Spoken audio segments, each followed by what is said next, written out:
They say that when you've met one person with dementia, you've met one person with dementia. Why is there so much variation, Margaret Ann? Well, I don't know what the neurology is, but I would say, in my experience, it's hugely variable because people are so different. So you've got on this graphic, you have the damage to the brain, which is a fact. There it sits, it's visible on the scans.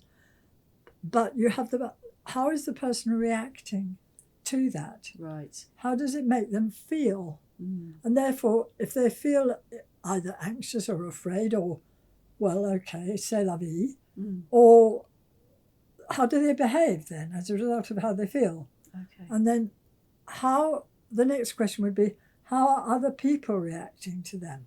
So the environment is them. crucial. Yes. We've learned, and sort of following the person-centered approach, that what other people do to you can affect you really, really badly if you're treated like a child or you're ignored, and none of those essential basic human needs that we talked about are met.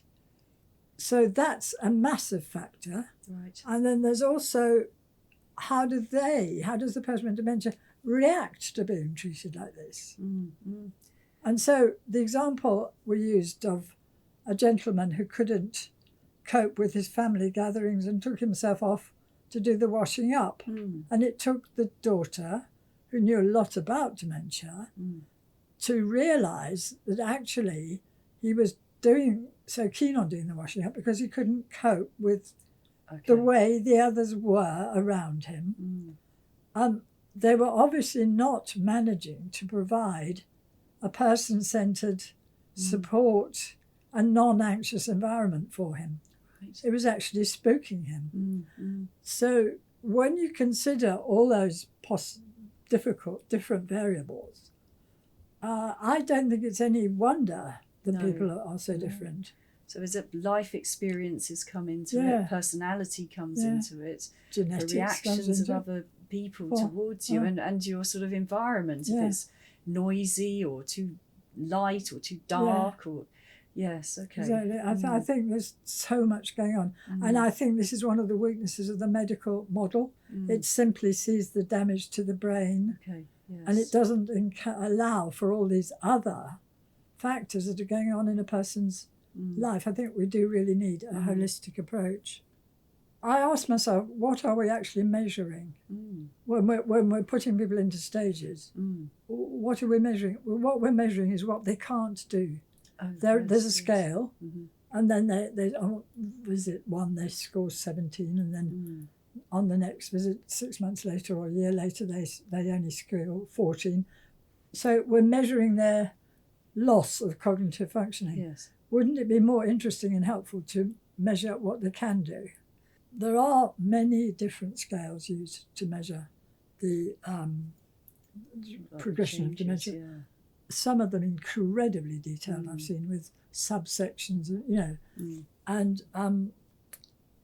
I suppose for researchers and neurologists, this is really important stuff to have. But I have over the years discovered that it's actually not very helpful to share this information because lay people tend to assume that if the symptoms of stage 1 are loss of memory or something, and then you mention incontinence, oh, that's going to happen next. No, it's not. We don't know that it will. It may, but it won't. And people are terribly inclined to want, I suppose it's this thing about the brain wanting to make patterns that we talked about, we want certainty, we're all looking for, oh, well, this is it, and okay, I'd like to write it down. Q says again, she's doing this now, so in a few months' time she'll be doing that. And unfortunately, it doesn't seem to me to work like that. So I would say there are pros and cons to this idea of measuring. There are different scales around. An interesting one is Teeper Snow's GEMS, which is widely known. This is a model which is based on she describes them as states that what we can move through. Right. Moment to moment or day to day. So in her idea, it's not downhill all the way. It's almost in and out of different stages. So you start, I remember you start with the true blue sapphire, where there's nothing wrong, and you go to the diamond, where the person has got some loss but is cutting sharply and shining brightly still, but moving from the blue from the sapphire to the diamond and then back again. I remember having a long discussion with the group in Encompass years ago about this. It was really about ourselves, as most of us whom were older. And I think it is a very interesting approach, and it focuses on the things the person can do and says these are valuable, they're gems. Even in the pearl, which is the last one, where you've just got this really ugly shell, but inside, if you can open it up and look inside, there is this beautiful pearl, this gem, this really precious thing. And so I think there is a lot to be said for her approach. Okay. It's available online. There's an app which you can get for your phone, and the link is www.tipasnow.com. Her company is called Positive Approaches to Care. I think there's so many fluctuations, aren't there, that dementia can change on a daily, even hourly basis. And with so many symptoms, which you may or may not experience, it's really difficult to sort of categorise somebody into you're in this stage or you're in this stage. And as you said, actually, how helpful is that? Because then that does become about the losses and the negativity, rather than thinking about, well, what can we achieve today? Yes, and we are trying to change the narrative to living as well as we possibly can with dementia, from, this is doom and gloom and downhill all the way, which is still very widely held in a lot of society.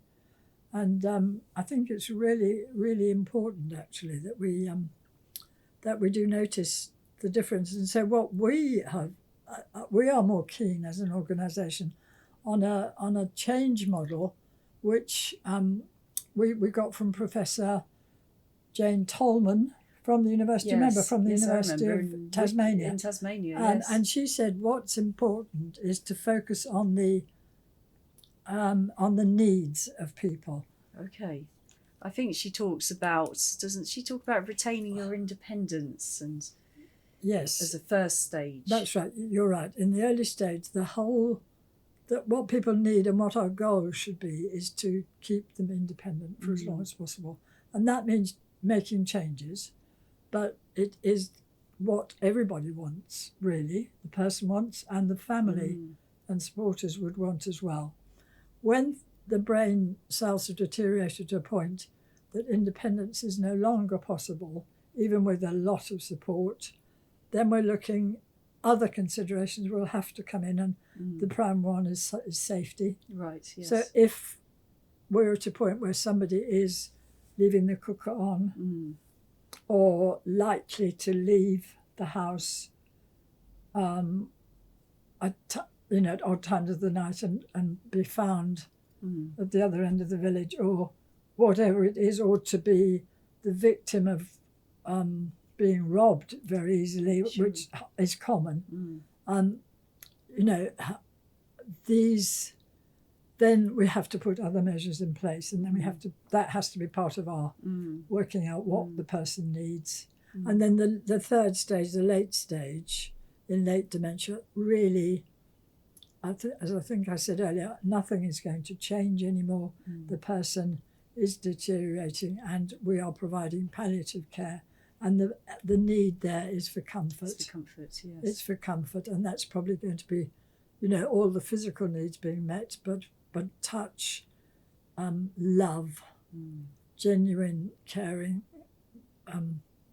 so being present, still, yes. Still being connected. As we looked at with the communication, even if language is gone or going, we can still connect.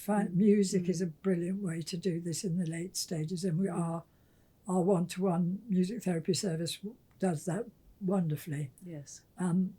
Connections can be made through music, which can't be made through any other way, because it's that primitive part of the brain. I think with the independence and the safety, that can be quite difficult, because somebody might be able to retain their independence in one respect, but in another aspect of their lives they might need less additional safety. It is very tricky, and it might fluctuate day by day. For the family carer, it's a very difficult balance to make. It is, and easy always to err on the side of caution when that might not necessarily be the best thing for the individual. I remember with Wendy Mitchell, who we often talk about, a lady with dementia in her early 60s, who's written those books.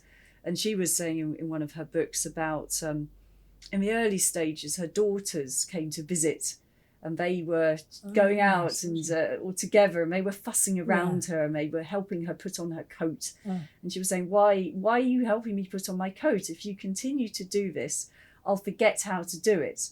And then in 6 weeks' time, if I ever want to go out again, I'll have to phone you up and you'll have to come and help me put on my coat. And she said they soon stopped. That's a brilliant example. This is of what they call learned helplessness. She was aware of this herself. It's so easy to do, and it's done out of love and wanting to help. To be helpful, yes. And to be helpful and supportive. And, naturally you want to put your arms around them, you want to do it for them, but actually it's not the most helpful. It's absolutely not. There may come a time when the person is inhabiting, at times, a different reality to your own. I wrote a paper, the very first paper I gave at a European conference was entitled Time Travellers. This thing of, and I'd spoken to a care assistant who told me that she worked with a lady in a home who lived in any one of 22 different times frames. She'd actually written down the various things that she talked about, different stages in her life, and she believed she was in them. And I think it's a skill that if we're going to support people with dementia, we have to learn how to do. What we should never do is argue. We have to say, this is their reality. I go with them. Let them lead me. They're the Doctor Who's. They're the ones who are going off, and I'm going with them. Talk about it. Well, almost all. But so if they're saying, as classically, I want my mother, they're crying, they want my mother, and you could sit down with them and say, well, tell me about Mum. What was your best memory of her? What did you, let's talk about her. Instead of saying, no, dear, no, don't be stupid. You're how could your mother be alive? She died 20 years ago. Don't you remember? We went to the funeral. And people get really in a muddle over this. And we need to accompany them on these journeys. And I suppose, as well as being a time traveller, you're also being a detective. Yes, What absolutely. does I want Mum mean? What does it mean? Well, it might mean I want a hug. Yes. I want to feel secure. I want to feel safe. Yeah. So perhaps the person you're with isn't feeling any of those things at the moment. Yes. So I think, it's very tricky, isn't it? It's tricky. We talked about a jigsaw, didn't we? And it is about putting together this jigsaw. You'd have to learn these skills. It's all counterintuitive. It's not common sense. It's the opposite of common sense. Common sense would say, if I tell them often enough and loud enough, they're bound to get it right. And remember, they're not. They won't ever. So forget that. That's not going to be helpful, except in the very early stages. What we need to go is go with them. And a person with dementia may be even hallucinating. They may be seeing things that are not there. And again, the response is, yes, I can see these. I can see these animals running across the floor, dear. Don't worry. I'll get rid of them for you. Just you sit down, or you go in the other room and I'll sort it out. I've met many carers who've dealt with this brilliantly once they've got that in their head that's what you have to do. Instead of endlessly arguing about it. People want to be reassured. People want to be, and they want to be taken seriously. They want to be taken, and they want it. Again, it's not the facts that we should be concentrating, it's the feelings Why, what is going on? And I used to wonder, is it a spectrum? I mean, we look at pictures in the fire, an open fire. We look at pictures, don't we? And you can see castles in the fire, or clouds. You look at clouds and you see elephants or castles. Or what's the difference, really? Well, it's a difference of degree between seeing faces in your patterned wallpaper. Or so I think it doesn't take a great leap, does it, really, to say, well, this is part of being human. And people are trying to make sense of their world. So if they're seeing something that's slightly misshapen, then perhaps they interpret that as a scary person or as an animal running across the floor. Yes, exactly. So, and the other thing we need to watch out is for delusions as well. These are false beliefs.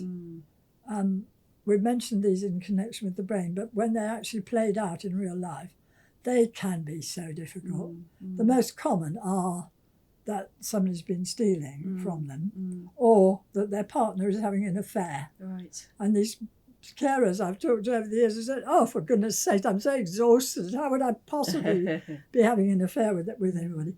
But if they're not with them, their logic is, well, where are they? Yes. Oh, I'm an old crock. I'm not like I was. She's found someone better. You can see how it's that reasoning. That mind, reasoning with the information that's wrong, of the world, trying to make sense of the world. And it's actually very skilled stuff that we're being asked to do. We didn't choose to do it, but here we are. We have to do it. So none of us have chosen to be here, to have live this life, to find ourselves in this world that we find ourselves in. But hey ho, here we are. We've all been brought up to tell the truth, most of us, and it goes against the grain. It feels really wrong to be lying to a person with dementia. So colluding with their lies, as you may see it, can seem to feel really wrong, and it's certainly against common sense. Our instinct is to think that if we keep telling them often enough and loud enough, they will remember and they will stop thinking that they're a young woman, just met their boyfriend and who they're going to marry, whatever it is. It's acting out of kindness, really, perhaps. Yes. It is. It's acting out of kindness. It's common sense, isn't it? You're in this situation. You've not had any information or any help, and you think, well, obviously, I've got to get them out of this, and I can't be part of this nonsense. Or the other thing is just to dismiss them and say, oh, well, it's the dementia. They're talking gobbledygook, and that's also not true, because they're not. People are following a logic of their own. And they're trying to make sense of what does not make sense. So they're putting their own spin on it. So given that you are not able to use logic, because that ability to reason is actually in the frontal lobe and it's gone, the person with dementia is not lying. So you go along with them, and the best thing is probably to, if you wish to change the topic, you start by agreeing with them with the story that they're telling you, and then maybe you can subtly shift the subject away to something more. And often I've seen this happen. People will find themselves back in the present. Right. So if they're starting off with saying, I need my mother, I'm frightened, I need my mother. And then you talk to them about their mother, and then you, from starting in a place of how they're feeling all this anxiety, you manage to change that to a place of happy memories. And then they can gradually inch that way, and they will then, oh, and then you're my husband or whatever it Yes. is, and suddenly it's all right. And you've avoided these desperate confrontations where the brain goes into high alert and everything is lost because you can't really have a conversation. So it's sort of addressing those emotional needs first, so perhaps with a hand-holding, some comfort. Yes. And then, oh, yes, I remember your mother. She was a lovely lady. Yeah. I think we've got a photograph of her. Shall we have a Yes. look? Yeah. And then from that, Yes.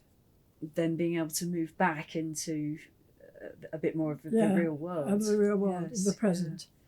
And once, a thing that can happen is if they're finding it difficult to follow your conversation, is to give them cues. And Teepa Snow is very good on this, isn't she? To use your hands, your facial expression, your tone of voice. All these things are helping to get the message across that they're safe. Yes. And this is the real goal of all this, is to help them to feel safe. And then you will feel relaxed and it will all be so much easier. Now, it's really easy for me to say, and you to say this kind of advice. We're not in the middle of one of these highly charged emotional tussles that takes place within families. But if we can remember some of these basic rules, they will make the whole thing so much easier. And if we can do them enough so that they do become second nature.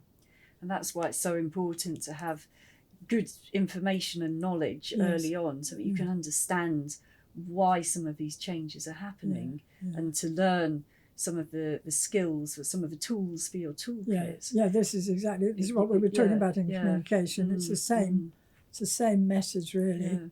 And as an organisation, I think we do very much believe that not only is information is power, but information is support. Yes. Understanding does make it a huge difference. It makes us feel that we've got some sort of a control of this uncontrollable situation. Yes. And having opportunities to talk to other people, peer support, people who are going through something similar. And you know that you won't be judged. You know that it's a safe place for you as well as for your loved one. Yes. And you can actually let it all out and nobody's going to raise an eyebrow and help you to calm down and keep carrying on. And see things in perspective. In perspective.